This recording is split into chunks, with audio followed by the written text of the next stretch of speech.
Hare Krishna, Radhe Radhe. Welcome to my channel. तो जी कैसे हो आप सब लोग। उम्मीद करती हूँ राधे कृष्ण जी की कृपा से आप सभी लोग अच्छे होंगे और स्वस्थ होंगे। तो जी आज मैं आपके लिए एक ऐसी प्यारी सी कथा लेकर आई हूँ, लड्डू गोपाल जी की भक्तिमय कथा, जिसे सुनकर आप भी भक्ति की तरफ अग्रसर जरूर होंगे। तो जी लड्डू गोपाल जी की ये कथा बहुत ही पौराणिक है। कथा इस प्रकार से है कि एक बार एक सेठ थे। सेठ बहुत ही अथाह विश्वास रखते थे भगवान पर। पूजा पाठ अर्चना करना उनका रोज का नियम था। तो एक दिन सेठ जी के मन में आए कि हमारे घर में लड्डू गोपाल जी भी होने चाहिए। तो सेठ जी जाके लड्डू गोपाल जी को अपने घर लेकर आते हैं और आकर सेठानी के हाथ में दे देते हैं और सेठानी से कहते हैं, देखो ये लड्डू गोपाल जी है, अगर तुम इनसे बातें करोगी तो ये तुमसे बातें करेंगे, अगर तुम इनको भोग लगाओगी तो ये खाना भी खाएंगे। तो इनके साथ तुम एक जैसे बालक होता है ना, उनकी वैसे ही तुम सेवा करना और उनके साथ तुम वैसे ही रहना। परंतु सेठानी मन में सोचती है कि वैसे घर का काम कुछ कम था कि और काम उठाकर ले आए। तो एक दिन के बाद थी, सेठ जी को बाहर जाना था। सेठ जी ने सेठानी को सारी बातें लड्डू गोपाल जी की सेवा के विषय में बता दी।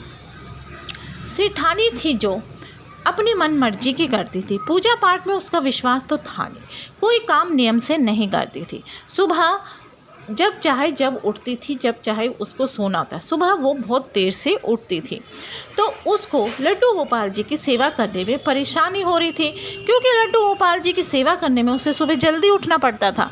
तो एक दिन उसने परेशान होकर लड्डू गोपाल जी को उठाया और ले जाकर अपने बाग के बगीचे में एक गड्ढा खोदा और वहाँ पर उनको दबा दिया और मिट्टी उस पर डाल दी। और फिर वो सोचने लगी, अगर सेठ जी वापस आएंगे तो मैं उनसे कह दूंगी कि लड्डू गोपाल जी खो गए हैं, पता नहीं लड्डू गोपाल जी कहीं चले गए हैं, उनको कोई उठाकर ले गया है। सेठ जी वापस आए। जब सेठ जी को लड्डू गोपाल जी नहीं दिखे तो वो बहुत दुखी हुए, बहुत रोने लगे। लड्डू गोपाल जी के विरह में वो बीमार से पड़ गए। एक दिन की बात है कि एक माली था इनके घर में। सेठ जी उस दिन घर में नहीं थे। तो माली ने क्या करा, माली का काम होता है कि वो बगीचे की देखरेख करना। तो माली एक दिन खुदाई कर रहा था। वहाँ पर खुदाई करते करते माली को लड्डू गोपाल जी मिले। माली बड़ा खुश हुआ। लड्डू गोपाल जी को ले जाकर उसने सेठानी को दिए और सेठानी से कहने लगे, देखो देखो बगीचे में से भगवान प्रकट हुए हैं। तो सेठानी देखकर एकदम आग बबूला हो जाते, क्या भगवान प्रकट हुए? तो कुछ ज़्यादा ही बोलने लगा है, जितना तेरा काम है तू अपना उतना ही काम कर, चल चला जा यहाँ से। ऐसे बोलकर उसने माली को भगा दिया। माली जब जाने लगा, फिर सेठानी ने बोला, जहाँ तू जा रहा है ना, इस लड्डू गोपाल जी को अपने साथ लेकर जा। माली बहुत खुश हुआ और वो लड्डू गोपाल जी को अपने साथ ले गया। अपने घर में जाकर अपनी पत्नी को दे दिया और कहा, ये देखो ये लड्डू गोपाल जी है, इनकी सेवा अर्चना पूजन तुम श्रद्धा और भक्ति से करना। जो माली की जो पत्नी थी वो भक्ति में बहुत ही लीन रहती थी। लड्डू गोपाल जी को देखकर बहुत ही खुश हुई और कहने लगी कि हमारी कोई संतान नहीं है, आज से यही हमारी संतान है। संतान की भांति लड्डू गोपाल जी की सेवा अर्चना पूजन उन्होंने शुरू कर दी।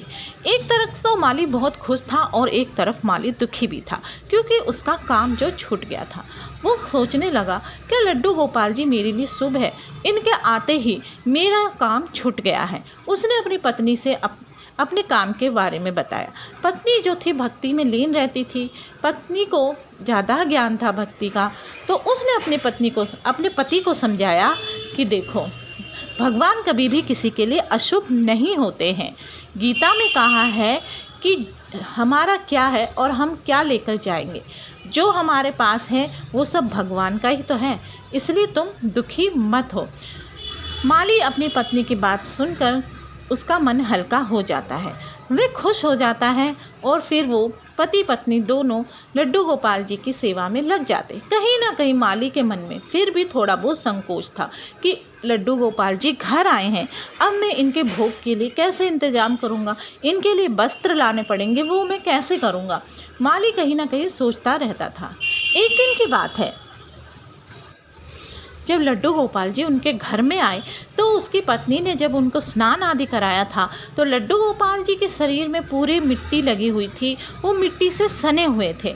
तो उनकी पत्नी ने कहा देखो ये मिट्टी, जब उनके लड्डू गोपाल जी के शरीर से उसकी पत्नी ने वो मिट्टी निकाली तो माली से पूछा देखो ये मिट्टी है, इसका क्या करें। तो माली ने कहा कि ये मिट्टी मुझे दे दो, मैं इसे अपने बगीचे में रख दूंगा। तो माली ने ले जाके वो मिट्टी बगीचे में रख दी थी। एक दिन की बात है कि कोई व्यक्ति वहाँ से गुजर रहा था, उसने वहाँ पर देखा कुछ ऐसे फूल खिले हुए हैं, तो फिर वो फूल उसे बहुत ही सुंदर लगे। उसने अंदर आवाज़ लगाई कि कोई है। इतने में माली बाहर आया और उसने पूछा हाँ क्या बात है। कह रहे ये जो फूल है ये तुमने लगाए? कह रहे हाँ मैं तो माली हूँ, मेरा काम ही है फूल लगाना, पेड़ पौधे लगाना, मैंने ही लगाए होंगे। तो कह रहे तुम्हें इस फूल की कीमत पता है? कितनी कीमती फूल है ये, तुम इसको ले जाकर बाहर बाज़ार में बेच कर आओ। माली ने ऐसे करा, माली ने वो फूल तोड़कर ले गया। जब माली उसको लेकर बाज़ार में बेचने गया तो माली को उन फूलों की कीमत पता चली कि कितनी अधिक इसकी कीमत है। माली फिर दोबारा घर में आया तो उसने देखा कि ये फूल वहीं पे खिल रहे हैं जहाँ पे लड्डू गोपाल जी के शरीर से जो मिट्टी निकली थी वो उसने वहाँ पर रखी थी। उसने क्या करा, उन फूलों के बीज निकाले और उनको और भी जगह बो दिए, जिससे कि उसके घर में बहुत सारे फूल उगाए। उसने उन फूलों को बेचा और अपना घर परिवार चलाना शुरू कर दिया। धीरे धीरे माली बहुत अमीर आदमी बन गया। एक दिन की बात है, उनके घर में कोई भिखारन आई। उन्होंने भिखारन को देखा, माली ने भिखारन को देखकर पहचान लिया ये तो सेठानी है। परंतु सेठानी ने माली को नहीं पहचाना क्योंकि माली बहुत बड़ा सेठ बन चुका था। तो उसने अपनी मालकिन को देखकर बोला अरे मालकिन आप। तो सेठानी ने जब माली को देखा तो सेठानी ने अपनी आंखें झुका ली शर्म के मारे और कहने लगी कि ये बात उस दिन की है जब तुम लड्डू गोपाल जी को वहाँ से लेकर गए तो तुम्हारे जो मालिक थे, तुम्हारे जो सेठ थे, लड्डू गोपाल जी के विरह में इतने दुखी हो गए, वो इतने रोए कि उन्होंने प्राण त्याग दिए और फिर मेरे बच्चों ने मेरे को घर से बाहर निकाल दिया। अब मैं कहाँ जाऊँ, मेरा कोई आसरा भी नहीं है। तो माली बोला ये आपका ही तो घर है, ये आपकी ही तो देन है। अगर आप मुझे नौकरी से नहीं निकालती और अगर आप मुझे लड्डू गोपाल जी नहीं देती तो आज मैं इतना बड़ा व्यक्ति नहीं होता, मेरे पास इतनी ज़मीन जायदाद नहीं होती। आप सुखी से यहाँ पर रहो, भगवान की भजन कीर्तन करिए, पूजा अर्चना करिए, आपका जीवन बहुत ही अच्छे से कटेगा। तो ये थी लड्डू गोपाल जी की बहुत ही प्रिय कथा।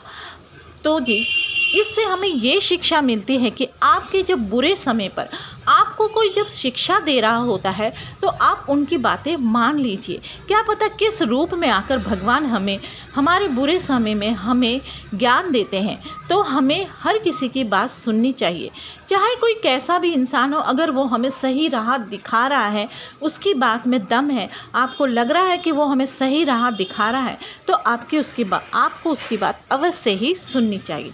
क्या पता किस रूप में हमें नारायण मिल जाए और किस रूप में आके नारायण हमें सही राह दिखा जाए। तो आज की वीडियो में बस इतना ही। अगर आपको वीडियो अच्छी लगी तो वीडियो को लाइक एंड शेयर करना ना भूलें। हरे कृष्णा, राधे राधे।